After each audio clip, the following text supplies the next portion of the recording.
નમસ્કાર સજ્જનો, સ્વાગત છે આપનું. તો સજ્જનો, 2 દિવસ સતત ઘટાડા પછી માર્કેટ આજે પ્લસમાં બંધ આવ્યું છે. માર્કેટ આજે વધારે વોલેટાઇલ રહ્યું હતું. આજે ગોલ્ડમાં સારી કહી શકાય તેવી તેજી રહી હતી. સિલ્વરમાં પણ 2% જેવી તેજી રહી હતી. સજ્જનો, આજની ચર્ચામાં આગળ વધતા પહેલા અહીં કંપની તથા ફંડામેન્ટલની આજ સુધીના વીતેલા ઇતિહાસની ચર્ચા માત્ર અભ્યાસના હેતુથી કરીએ છીએ. જેને ખરીદ વેચાણની ભલામણ નહીં સમજવા આપ સૌને એક વિનંતી કરું છું. ચર્ચાની શરૂઆતની સૌથી પહેલી કંપની છે એલાઇડ બ્લેન્ડર્સ એન્ડ ડિસ્ટિલર્સ લિમિટેડ. 2008માં સ્થપાયેલી આ કંપની આલ્કોહોલ યુક્ત પ્રવાહી પદાર્થનું નિર્માણ, ખરીદી તથા વેચાણ કરે છે. ફંડામેન્ટલને જો આંકડામાં સમજીએ તો જે સેલ્સ 768 કરોડ હતું તે વધીને 921 કરોડ થયું છે. નેટ પ્રોફિટ -2 કરોડથી વધી 79 કરોડ થયો છે. છેલ્લા 3 વર્ષનો કમ્પાઉન્ડિંગ પ્રોફિટ ગ્રોથ 401% છે. ટીટીએમ 8087% છે. સેલ્સ ગ્રોથ CAGR 3 વર્ષનો 9% છે. ઓપરેટિંગ પ્રોફિટ માર્જિન 15% છે. બેલેન્સ શીટ જોઈએ તો બોરોવિંગ 905 કરોડ છે, તો સામે રિઝર્વ કંપની પાસે 1487 કરોડ છે. માર્કેટ કેપ 10,998 કરોડની છે. આ એક સ્મોલ કેપ કંપની છે. પી રેશિયો 56 છે. ROC 21% છે. ROE 20% છે. ડિવિડન્ડ yield 0.92% છે. ફેસ વેલ્યુ ₹2 છે. શેર હોલ્ડિંગ પેટર્ન જોઈએ તો પ્રમોટર હોલ્ડિંગ 80.91% છે. FII 2.93% છે. DII 4% છે અને પબ્લિકનું હોલ્ડિંગ 12.33% છે. આ એક પ્રોફિટેબલ કંપની છે. આગળની કંપની છે તિલકનગર ઇન્ડસ્ટ્રીઝ લિમિટેડ. કંપની મુખ્ય રૂપથી ભારતમાં બનતો ઇંગ્લિશ શરાબ બનાવી અને વેચાણ કરે છે. સેલ્સ પ્રોફિટ જોઈએ તો જે સેલ્સ માર્ચ 24 ક્વાર્ટરમાં 359 કરોડ હતું તે ત્યાંથી વધીને 406 કરોડ થયું છે.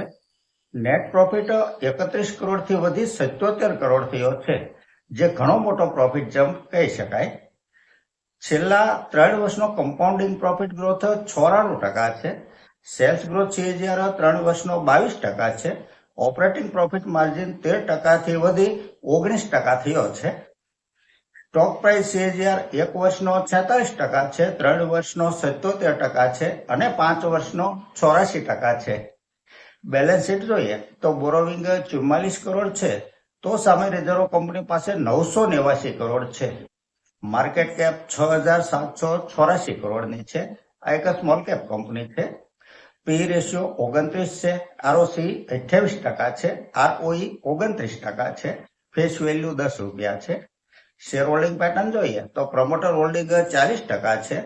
FII નું હોલ્ડિંગ 15.32% છે અને FI નું હોલ્ડિંગ સતત વધતું જાય છે. DII 1.26% છે. પબ્લિકનું હોલ્ડિંગ 43.42% છે. આ એક પ્રોફિટેબલ કંપની છે. આગળની કંપની છે transformer and rectifier India limited. Company power ટ્રાન્સફોર્મરનું નિર્માણ કરે છે. ફંડામેન્ટલ જોઈએ તો જે સેલ્સ માર્ચ 24 ક્વાર્ટરમાં 513 કરોડ હતું તે ત્યાંથી વધીને 676 કરોડ થયું છે. નેટ પ્રોફિટ 42 કરોડથી વધી 94 કરોડ થયો છે. Year to year net profit જોઈએ તો 8 કરોડ, ત્યાંથી 14 કરોડ, ત્યાંથી 42 કરોડ, ત્યાંથી 47 કરોડ થઈ અને 276 કરોડ થયો છે. છેલ્લા 3 વર્ષનો કમ્પાઉન્ડિંગ પ્રોફિટ ગ્રોથ 148% છે. 5 વર્ષનો 251% છે. સેલ્સ ગ્રોથ CAGR 3 વર્ષનો 20% છે. સ્ટોક પ્રાઇસ CAGR 3 વર્ષનો 219% છે. 5 વર્ષનો 174% છે. ઓપરેટિંગ પ્રોફિટ માર્જિન 19% છે. બેલેન્સ શીટ જોઈએ તો બોરોવિંગ 283 કરોડ છે. રિઝર્વ કંપની પાસે 1222 કરોડ છે. માર્કેટ કેપ 15,029 કરોડની છે. પી રેશિયો 71 છે. ROC 28% છે. ROE 23% છે. શેર હોલ્ડિંગ પેટર્ન જોઈએ તો પ્રમોટર હોલ્ડિંગ 66.36% છે. FII 11.33% છે. DII 7.22% છે અને પબ્લિકનું હોલ્ડિંગ 17% છે. આ એક કન્સિસ્ટન્ટ પ્રોફિટેબલ કંપની છે. આગળની કંપની છે ગેબ્રિયલ ઇન્ડિયા લિમિટેડ. આ કંપનીએ વીતેલા 20 વર્ષમાં 7,157% વળતર શેર હોલ્ડરોને આપ્યું છે. ફંડામેન્ટલને જો આંકડામાં સમજીએ તો જે સેલ્સ માર્ચ 24 ક્વાર્ટરમાં 859 કરોડ હતું તે ત્યાંથી વધીને 931 કરોડ થયું છે. એક્સપેન્સ વધી જવાથી નેટ પ્રોફિટમાં ખાસ વધારો નથી બતાવી શકી કંપની. Year to year net profit જોઈએ તો 60 કરોડ ત્યાંથી 90 કરોડ ત્યાંથી 132 કરોડ 185 કરોડ થઈ અને 212 કરોડ થયો છે. છેલ્લા 3 વર્ષનો કમ્પાઉન્ડિંગ પ્રોફિટ ગ્રોથ 33% છે. સેલ્સ ગ્રોથ CAGR 3 વર્ષનો 16% છે. બેલેન્સ શીટ જોઈએ તો બોરોવિંગ 9 કરોડ છે. રિઝર્વ કંપની પાસે 1142 કરોડ છે, જે 3 મહિના પહેલા 994 કરોડ હતું. રિઝર્વ કન્ટિન્યુ વધતું જાય છે કંપની પાસે.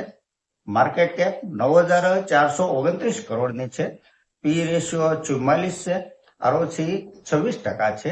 ROE 19% છે. ડિવિડન્ડ yield 0.61% છે. શેર હોલ્ડિંગ પેટર્ન જોઈએ તો પ્રમોટર હોલ્ડિંગ 55% છે. FII 5.23% છે.